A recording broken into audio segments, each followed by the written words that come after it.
So I think this is kind of hilarious, but one of my friends has noticed in the videos that I've been doing here that these tanks have been getting knocked around a little bit and potentially falling over. So because he's just such a nice guy, he actually came by and brought me 2 wall mounts.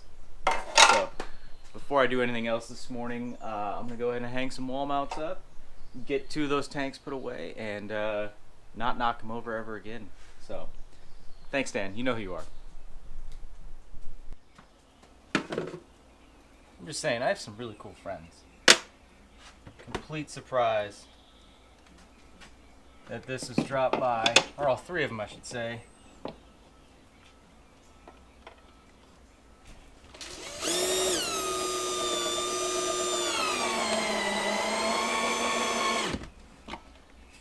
And accompanying these 3 was also a case of beer. Good beer.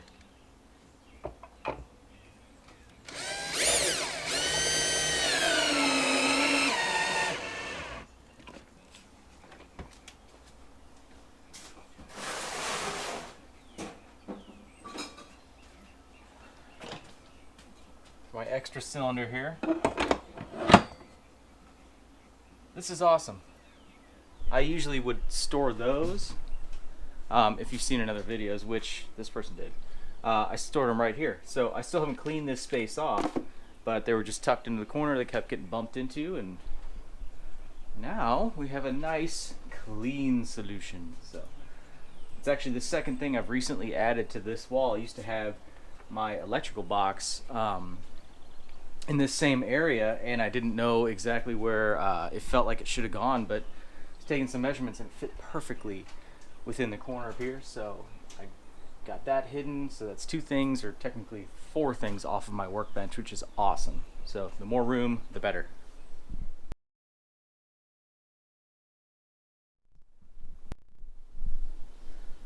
Okay, so the next step for final assembly on the GS450 here is to do a new cylinder hone, or basically just break the glaze on the cylinder.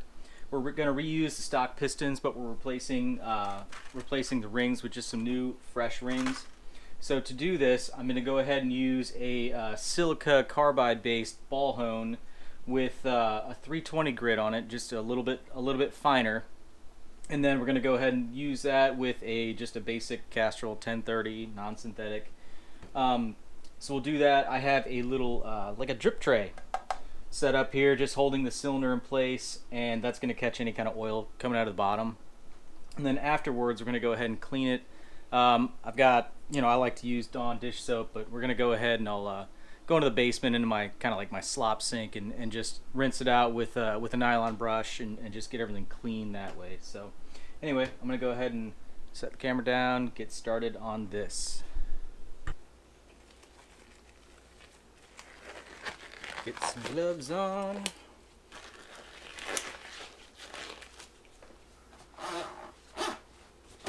It's definitely going to be a little messy here.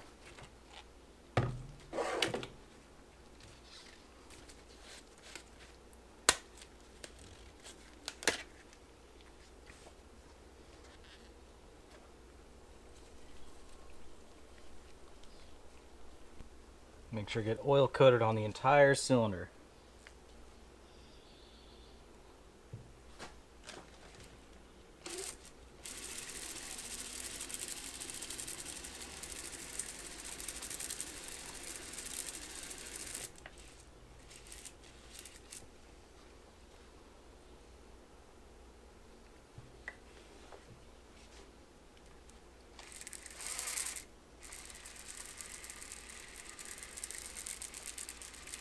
Now obviously if we're going to do a bore or anything like that, I'm going to go ahead and take this and do to a machine shop and have this done more professionally. But for what we need on this thing, this is going to be just fine. Alright. Get this set up. You want to make sure this thing is spinning when it goes in and spinning when it comes out. So before I do that, I'm just going to quickly get that glove off of there. Hold the drill with something dry here, or hold the head cylinder.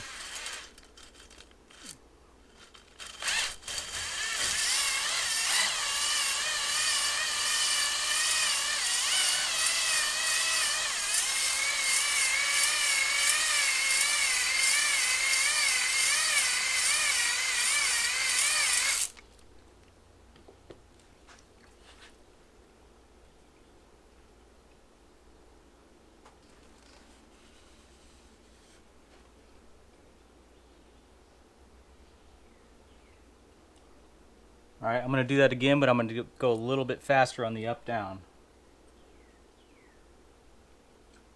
But we're looking pretty uniform.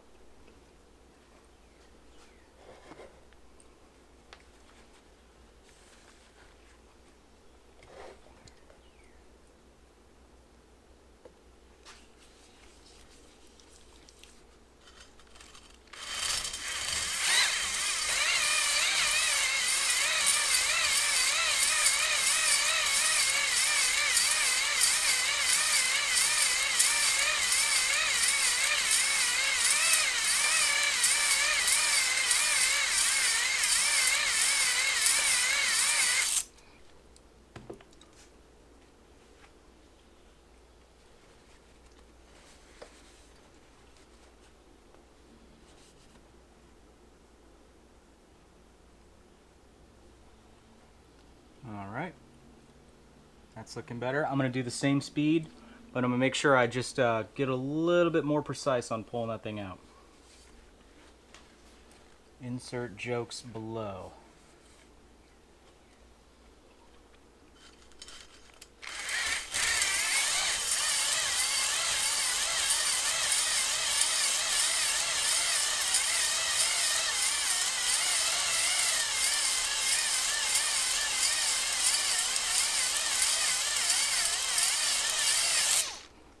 Perfect. You can see the lines there, the oil, so just making sure that we're not stopping or modifying as we're coming out of it. So we come up in a uniform pattern.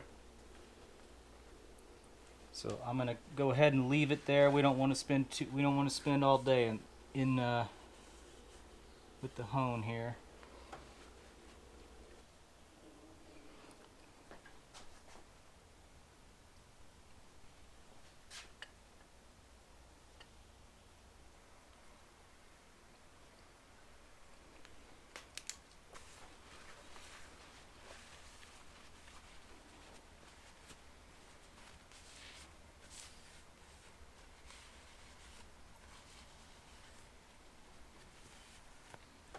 On to the next side.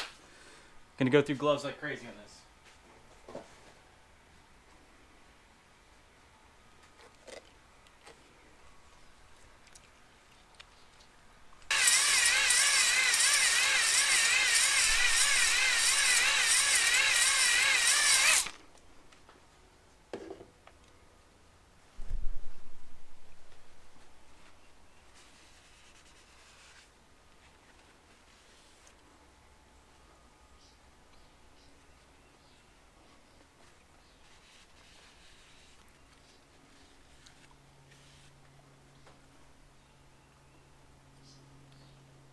Alright, I like that.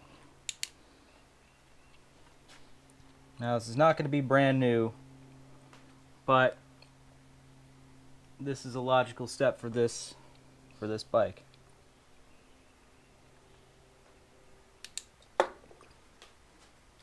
Alright, so now I'm going to go ahead and work on cleaning this thing up. Getting all the oil off of it right now, and then get it cleaned up before I go ahead and bring it inside, and then do more like hot water, dish soap, that kind of thing. And I'll show that.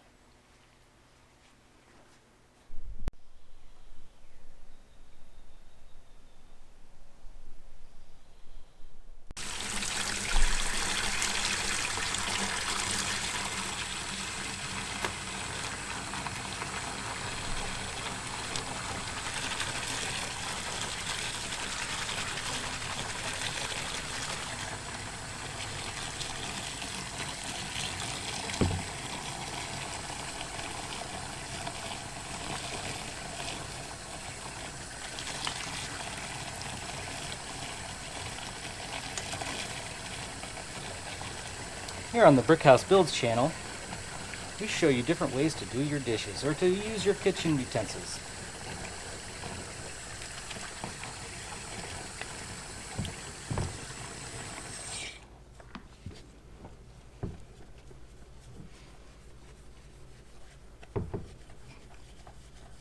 So the reason you want to use a more of like a dish soap on this, or soapy water, is to help lift any of the material left in the grooves left by the hone up and out.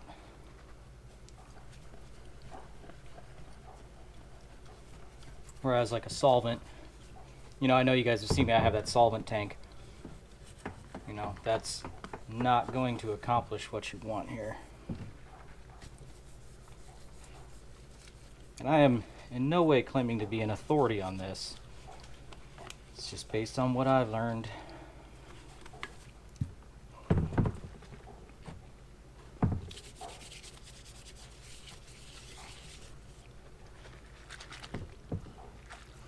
But I always encourage trying to learn for yourself as well.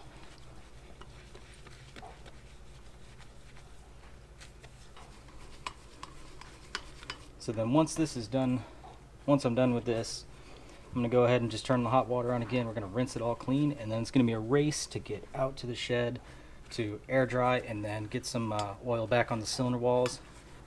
That way they don't flash rust.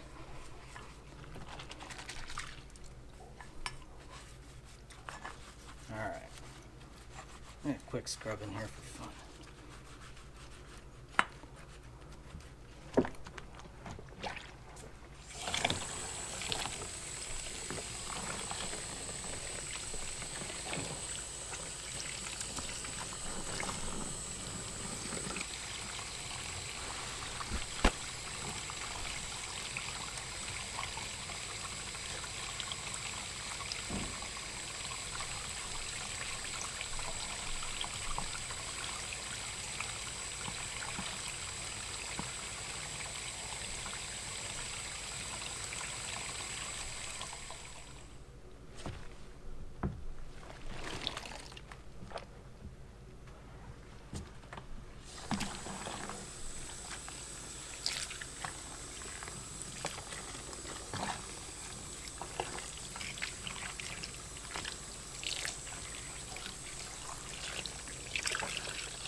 Alright guys, so we got the cylinder all cleaned up. As you saw, we scrubbed it, we got all the debris off of the new grooves that we've honed into the cylinder. So now I've already re-cleaned it, I've air dried it, and it was a mad rush to get back into the shop, so that's why you didn't see this part. But went ahead and got it out of the water, let it drip dry for just a second, and then quickly rush it into the shop so I could air dry it and then get the cylinders coated before they flash rusted. So as of now, you can see I have the piston rings in here, and I'm going to, well, I've already gone ahead and I've checked the gap on them. So this is another instance of service manual, all of your specs in here.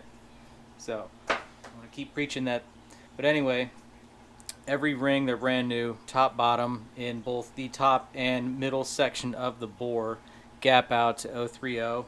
So you can look up plenty of videos on how to do this, but basically you're just taking a different thickness here and trying to fit it within the ring end gap while it's compressed in the cylinder. So each ring, all four, top ring and middle ring, actually gap out exactly 030, perfectly within spec. And then from there we still have our oil control rings, but those aren't obviously a gapped type ring. So as of now, I'm going to go ahead and finish cleaning up the pistons, and then I'll start reassembly. So we will start with getting the pistons and new clips onto the actual connecting rods, and then we'll get the rings on, and then from there we'll go ahead and start with gaskets and whatnot and get the jug. So moving forward.